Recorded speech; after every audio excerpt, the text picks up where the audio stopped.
पृथ्वी सड़क किनारे चुपचाप चल रहा था। संगीता हरे रंग का सूट पहने हुए, उसका चेहरा पीला पड़ गया, हाथों में जेवर की पोटली और किताबों का बैग। संगीता चलते चलते सरसरी निगाह से पृथ्वी को देख रही थी। जब बाजार समाप्त हो गया तो दोनों पास पास आ गए और एक रिक्शे में बैठकर स्टेशन की ओर चल दिए। संगीता बोली, मुझे बहुत डर लग रहा है। पृथ्वी बोला, जब मैं हूँ तब डर किस बात का? एक बात बताओ, रास्ते में तुम्हें कोई जानने वाला तो नहीं मिला? संगीता ने कहा, नहीं, एक लड़की मिली थी, परंतु जब तुम मुझसे दूर थे, माता पिता परेशान होंगे, मैं उनसे कहकर आई थी कि कॉलेज जा रही हूँ, न जाने दिल क्यों इतना घबरा रहा है। पृथ्वी ने आश्वासन दिया, डरने की क्या बात है, ट्रेन में बैठकर सीधे मुंबई पहुँच जाएंगे। एक दिन का तो सफ़र है, वहाँ बिल्कुल अपरिचित लोग होंगे, बस मैं और तुम। वहाँ जाकर एक होटल में ठहर जाएंगे। वैसे भी हमारे घर वालों को हम पर किसी तरह का शक थोड़ी ही हुआ होगा। संगीता घबराती हुई बोली, मुझे घर पर न पाकर मम्मी पापा कितने परेशान होंगे, बहुत डर लग रहा है, पता नहीं क्यों। पृथ्वी हंसते हुए बोला, सबसे पहले तो तुम्हारे कॉलेज में पूछताछ होगी, बहरहाल ये गहने कैसे लेकर आ पाई? मुझे जगह पता थी, रात को ये अलमारी खोल कर निकाल लिए थे, अलमारी का ताला बंद कर दिया, संगीता ने बताया। रिक्शा वाला सब सुन रहा था। उन्होंने स्टेशन के लिए 50 रुपये में रिक्शा तय किया था। जब स्टेशन आया तो रिक्शा वाला हेकड़ी से बोला, मैं 500 रुपये लूँगा। 500 रुपये? दोनों एक साथ बोले। 500 रुपये किस बात के? चुपचाप 500 रुपये दे दो, वरना अभी पुलिस को बुलाता हूँ, रिक्शे वाले ने कहा। पृथ्वी ने चुपचाप जेब से 500 रुपये निकाल कर दे दिए। संगीता घबरा रही थी। जल्दी जल्दी पृथ्वी ने मुंबई के फर्स्ट क्लास के 2 टिकट लिए। टिकट लेकर तेजी से दोनों ट्रेन के फर्स्ट क्लास के डब्बे में जाकर बैठ गए और दरवाज़ा अंदर से बंद कर लिया। संगीता ने रोते हुए कहा, अब तो मुझे और भी ज़्यादा डर लग रहा है। पृथ्वी ने समझा, ऐसी कोई बात नहीं है, फियर एक चीज़ है। लिखने वाले ने तो ये भी लिखा है कि मगर खैर छोड़ो। हाँ, तुम्हारी जरा सी घबराहट ने रिक्शे वालों को 500 रुपये का फ़ायदा करा दिया। यदि तुम रिक्शे में यह बात न बोलती तो ऐसा कुछ नहीं होता। मुझे भी कुछ नहीं कहना, मगर दुख है तो सिर्फ इस बात का कि मैं मनोविज्ञान का विद्यार्थी और रिक्शे वाला मुझे लूट कर चला गया। बाहर दरवाजे पर खटखट हुई। दोनों ने एक दूसरे को डरते हुए देखा। पृथ्वी बोला, साले ने 500 रुपये लेकर भी पुलिस को खबर कर दी। संगीता घबराहट के मारे कांप रही थी। वह बोली, अब क्या होगा? चुपचाप देखती रहो, मुझ पर विश्वास रखो। पीछे के दरवाजे से उतरकर किसी दूसरे डब्बे में बैठ जाते हैं, कहकर पृथ्वी ने पिछला दरवाजा खोला और दोनों उतरकर चल दिए, परंतु दूसरे किसी डब्बे में नहीं बैठ पाए क्योंकि किसी भी डब्बे का दरवाजा खुला हुआ नहीं था। दोनों चुपचाप प्लेटफॉर्म पर चलने लगे। अपना किताबों का ये बैग छोड़ दो, पृथ्वी ने संगीता से कहा। एक सिपाही घूमता हुआ इधर ही आ रहा था। संगीता ने जल्दी से अपना बैग एक मालगाड़ी के डब्बे में रख दिया। सिपाही इतने में पास आकर बोला, आप लोग कहाँ जाएंगे? पृथ्वी बोला, हम तो ऐसे ही घूमने चले आए हैं, अब जा रहे हैं, मगर आपकी गाड़ी तो छूटने वाली है, आपने फर्स्ट क्लास का टिकट बुक करवाया था। सिपाही अपनी बात पर जोर देते हुए बोला, ए मिस्टर, मैंने कहीं का टिकट बुक नहीं करवाया था, आपको इससे क्या लेने देना? बोलो, क्या कर लोगे मेरा? तुम कौन होते हुए ऐसा पूछने वाले? अरे भाई, गुस्सा क्यों होते हो? मैं तो सेवक हूँ आपका।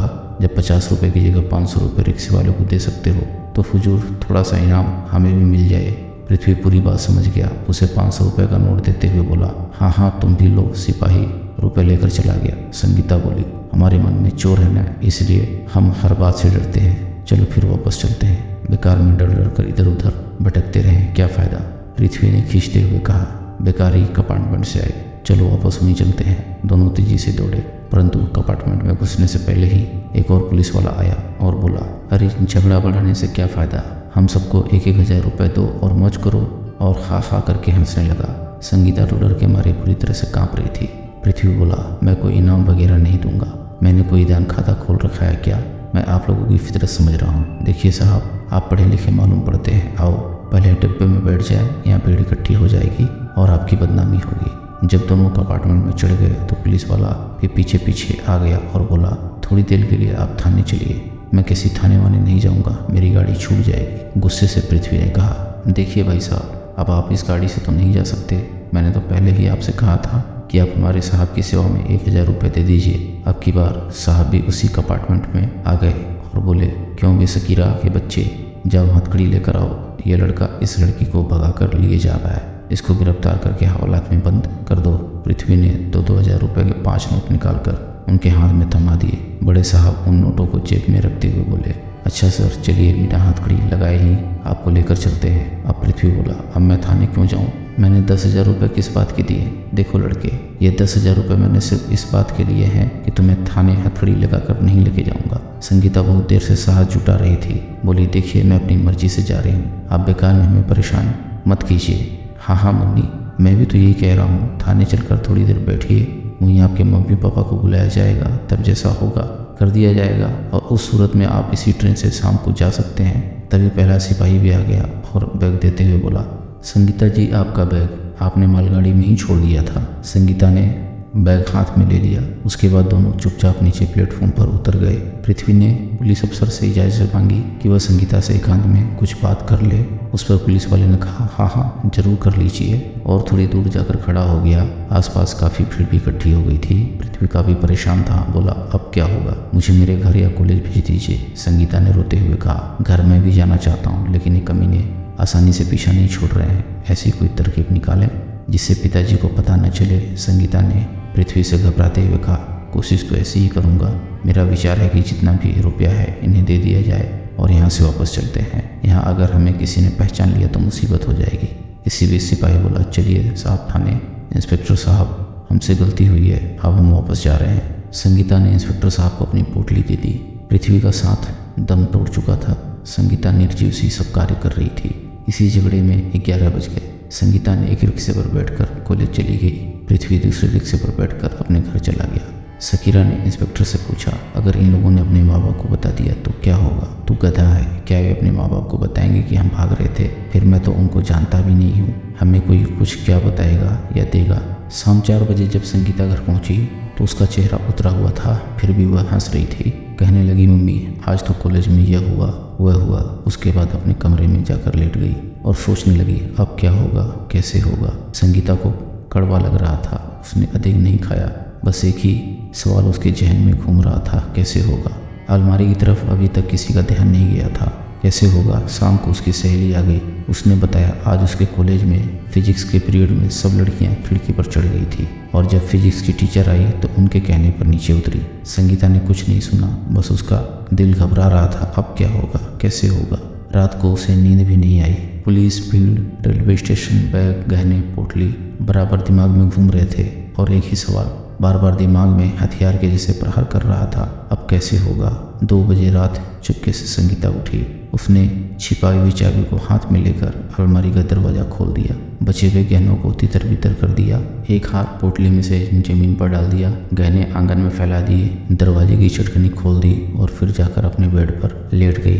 दिमाग में एक ही बात हथौड़े की तरह प्रभाव कर रही थी कि अब क्या होगा। सुबह होते ही अड़ोस पड़ोस में शोर मचा हुआ था कि राम प्रकाश के घर में चोरी हो गई। चोर अलमारी खोलकर कुछ लाख रुपए और गहने ले गए।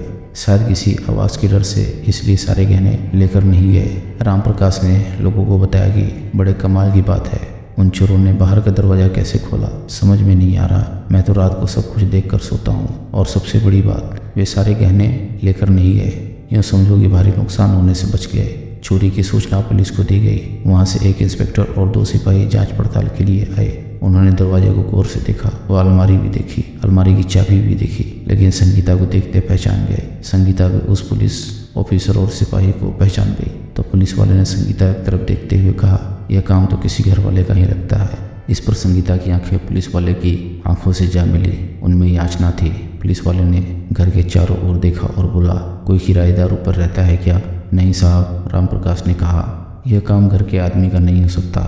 मेरा एक 8 साल का लड़का है, एक लड़की है जो दूध की जैसी धुली हुई है, मैं हूँ, मेरी पत्नी है। यह सच्ची बात है कि दरवाज़ा बाहर से ही खुला है, मगर कमाल है साहब, राम प्रकाश बोला। पुलिस वाले ने कहा, चोरी का पता लगाने की कोशिश की जाएगी, मगर मेरी सलाह मानिए, आप अपना जेवर और पैसा अब अलमारी में न रखकर बैंक में रखें। हो सकता है चोर दोबारा चोट पहुंचाने की कोशिश करे। पुलिस वाले ने वहीं बैठकर रिपोर्ट तैयार की। वहाँ उपस्थित लोगों के हस्ताक्षर लिए। पुलिस वाले के साथ आए सिपाही ने जाते हुए सरकारी निगाह से संगीता की तरफ देखा और बोला, दूध की धुली, और लंबी सी डकार लेता हुआ दरवाजे से बाहर निकल गया। दोस्तों, अगर यह कहानी पसंद आई हो तो चैनल को सब्सक्राइब करें और वीडियो को लाइक करें। हम ऐसी मज़ेदार कहानियाँ आप लोगों के लिए लाते रहेंगे।